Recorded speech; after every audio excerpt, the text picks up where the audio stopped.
नमस्कार प्यारे मित्रों, मैं हूं राजेश और आप देख रहे हैं मेरा YouTube चैनल आर के परीक्षा गुरु। तो दोस्तों, आर के परीक्षा गुरु पर बहुत बहुत आप लोगों का स्वागत और अभिनंदन है।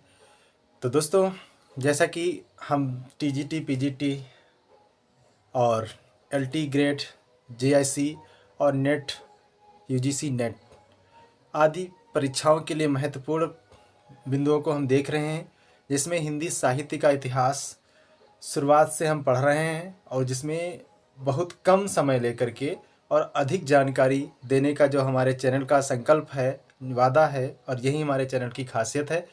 तो दोस्तों, इसी के साथ आप सब हमारे साथ बने रहिए और देखते रहिए आर के परीक्षा गुरु। तो दोस्तों, आर के परीक्षा गुरु में हम अगले वीडियो, जो हमारी वीडियो संख्या है 6, उसमें हम आज पढ़ने वाले हैं हिंदी साहित्य का मूल स्रोत। मूल स्रोत में कहाँ से हिंदी साहित्य को उठाया गया है और हिंदी साहित्य के ग्रंथों को कहाँ से लिखा गया है, इसके बारे में हम विस्तृत जानकारी लेते हैं। तो चलिए शुरू करते हैं हिंदी साहित्य का मूल स्रोत। आइए दोस्तों, जैसा कि ये छठा भाग है और इसमें हम सबसे पहले प्रथम कवि को पढ़ते हैं, गोकुलनाथ को। तो दोस्तों, गोकुलनाथ को हम पढ़ेंगे और इसमें इनकी जो प्रमुख रचना है, जहाँ से हिंदी साहित्य का इतिहास ग्रंथ का के बारे में लिखा गया है, इनके बारे में कुछ महत्वपूर्ण रचनाएं मिली हैं, उनको हम देखते हैं। तो कौन सा है? 84 वैष्णवन की वार्ता। 84 वैष्णवन की वार्ता, इसमें 84 भक्त कवियों को इसमें लिया गया है।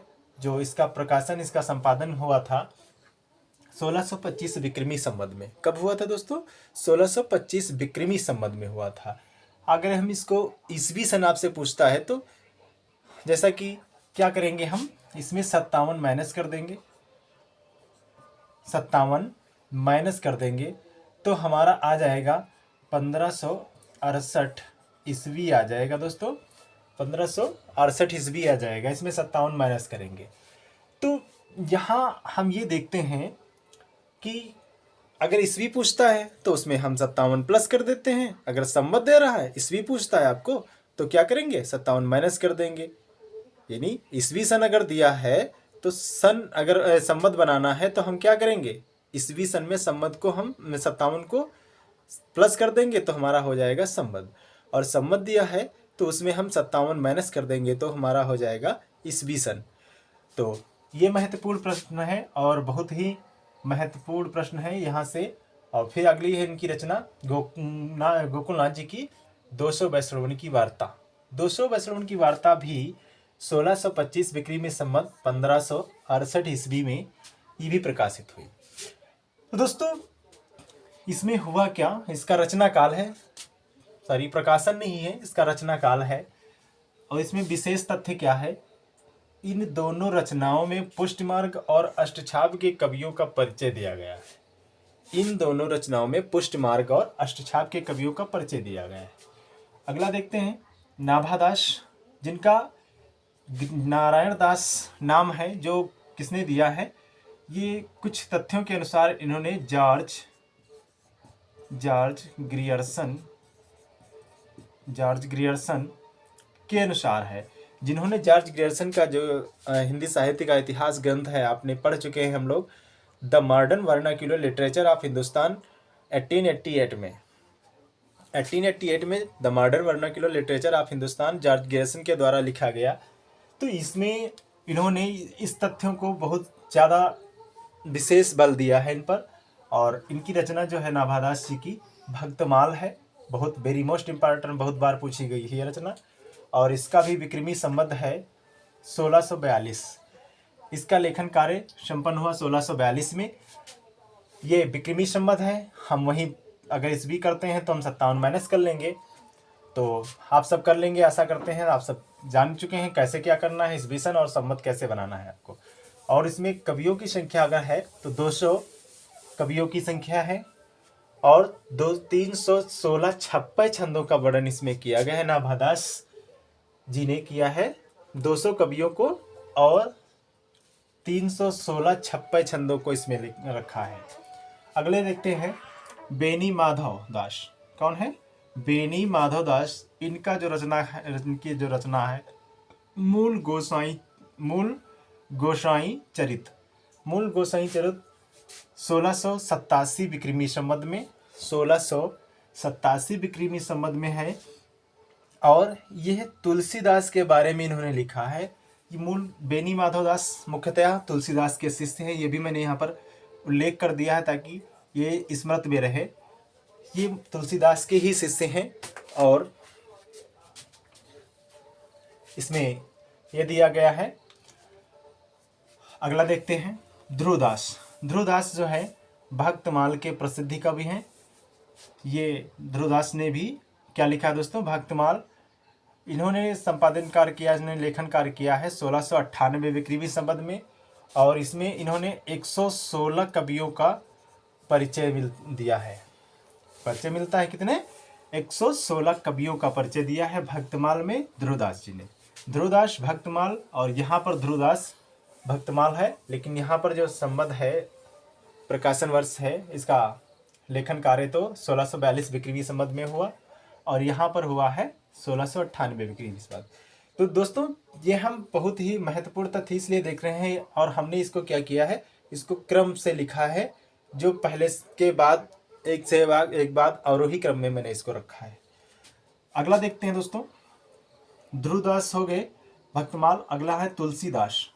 तुलसीदास दोस्तों ये भक्त कवि वाले तुलसीदास रामचंद्र जी के जो उपासक है, राम भक्ति शाखा के प्रमुख कवि तुलसीदास हैं, वो तुलसीदास यहाँ पर नहीं है। ये तुलसीदास उनसे पहले के तुलसीदास हैं। ठीक है, तो इन्होंने क्या लिखा है, कविमाला। क्या लिखा, कविमाला। कविमाला में ये इसका लेखन कार्य 1712 ईस्वी में। यहाँ पर कहीं पर मिलता है इनके पहले के कवि हैं और कहीं पर इस सन को देखते हुए तो बताया जा रहा है कि उनके बाद के हैं। ठीक है, तो ये विक्रमी संवत में है। इसमें 74 कवियों की रचनाओं का संग्रह मिलता है। इसमें 74 कवियों की रचनाओं का संग्रह मिलता है। किसमें, तुलसीदास कृति कविमाला में। अगले कवि हैं हमारे कालिदास द्विवेदी। ये भी कालिदास ये नहीं है, हमारे संस्कृत के आचार्य कालिदास जी नहीं हैं, ये हिंदी साहित्य के आचार्य कालिदास हैं। तो कालिदास द्विवेदी, इन्होंने कालिदास हजारा लिखा है, इम्पॉर्टेंट है, इसको भी आप टिक कर लें। ये क्या है, बहुत महत्वपूर्ण है। कालिदास द्विवेदी का कालिदास हजारा जो 1775 विक्रमी संवत में लिखा गया। इसमें 212 कवियों का वर्णन है और इसमें 1000 कविताओं का संग्रह मिलता है। एक बार फिर से देख लें, कालिदास हजारा, कालिदास द्विवेदी द्वारा लिखा गया कालिदास हजारा जो है 1775 विक्रमी संवत में 212 कवियों का इसमें परिचय मिलेगा और 1000 कविताओं का संग्रह मिलेगा। ठीक है, कविताओं का संग्रह मिलेगा। इसी के आधार पर हमारे जो हिंदी साहित्य के इतिहास, जो हिंदी में प्रमुख लिखा हिंदी साहित्य का इतिहास शिव सिंह सेंगर ने कौन सा लिखा, शिव सिंह सरोज नाम से। कब लिखा, तो 1883 ईस्वी में लिखा। इसका आधार लिया है, इसी ग्रंथ का आधार लिया, कालिदास हजारा का ग्रंथ के आधार लिया है किसने, शिव सिंह सेंगर ने अपने शिव सिंह सरोज में। अगले देख लेते हैं बलदेव। बलदेव सत्य कवि गिरा विलास, कौन सी रचना है दोस्तों, सत्य कवि गिरा विलास बलदेव की है। सत्य कवि गिरा विलास कब लिखा, 1803 विक्रमी संवत में। कब लिखा, 1803 विक्रमी संवत में। 17 कवियों का परिचय मिलता है दोस्तों उसमें, बलदेव। अगला देखते हैं शूदन। शूदन है दोस्तों कवि रत्नमाला, कवि नामावली। कवि नामावली शूदन की कौन सी रचना है, कवि नामावली। 1810 विक्रमी संवत में इसका लेखन कार्य हुआ। इसमें सिर्फ और सिर्फ 10 कवियों का संकलन मिलता है, सिर्फ और सिर्फ 10 कवियों का संकलन मिलता है इसमें कालिदास हजारा में। दोस्तों आगे देखते हैं,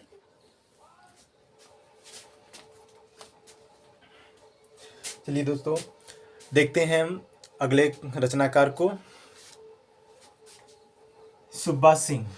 सुब्बा सिंह विद्वान मोद तरंगिणी। सुब्बा सिंह के द्वारा लिखा गया ग्रंथ है विज्ञान मोद तरंगिणी। ये जो है 1874 विक्रमी संवत में इसका लेखन कार्य हुआ और इसमें 46 कवियों का तथा नख सिख व ऋतुवर्णन का इसमें वर्णन किया गया बहुत अच्छे तरीके से। नख सिख वर्णन क्या है दोस्तों? इसमें नायिका के नख से नाखूनों से लेकर के सिर तक इसमें वर्णन होता है और सारी ऋतुओं का इसमें वर्णन किया गया है। अगला है कृष्णानंदन व्यासदेव। कृष्णानंदन व्यासदेव का जो ग्रंथ है वो है सागरोद्भव। सागरोद्भव राग कल्पद्रुम। सागरोद्भव राग कल्पद्रुम। ये 1900 विक्रमी संवत में इसका लेखन कार्य हुआ और इसमें 200 कवियों का परिचय मिलता है। 200 कवियों का परिचय मिलता है। सरदार कवि जो हैं इन्होंने लिखा श्रृंगार संग्रह। श्रृंगार संग्रह 1904 विक्रमी संवत में। इसमें 125 कवियों की रचनाओं का वर्णन मिलता है। अगले हैं ठाकुर प्रसाद रस चंद्रोदय 1920 विक्रमी संवत। 242 कवियों का इसमें परिचय मिलता है और उनकी रचनाओं का संकलन मिलता है। ये मुख्यतः बुंदेलखंडी के रचनाकार थे, इसलिए इनको बुंदेलखंडी कहा जाता है। अगले हैं गोकुल प्रसाद। गोकुल प्रसाद दिग्विजय भूखन गोकुल प्रसाद ने लिखा, जिसमें 1926 में इसका लेखन कार्य हुआ और 192 कवियों की कविताओं का परिचय इसमें मिलता है। अगले हैं महेश दत्त भाषा काव्य संग्रह। इन्होंने क्या लिखा? भाषा काव्य संग्रह 1932 विक्रमी संवत में इसका जो है लेखन कार्य हुआ और इसमें कई अनेक कवियों का परिचय तथा उनकी कविताओं का परिचय भी इसमें मिलता है महेश दत्त के द्वारा भाषा काव्य संग्रह में।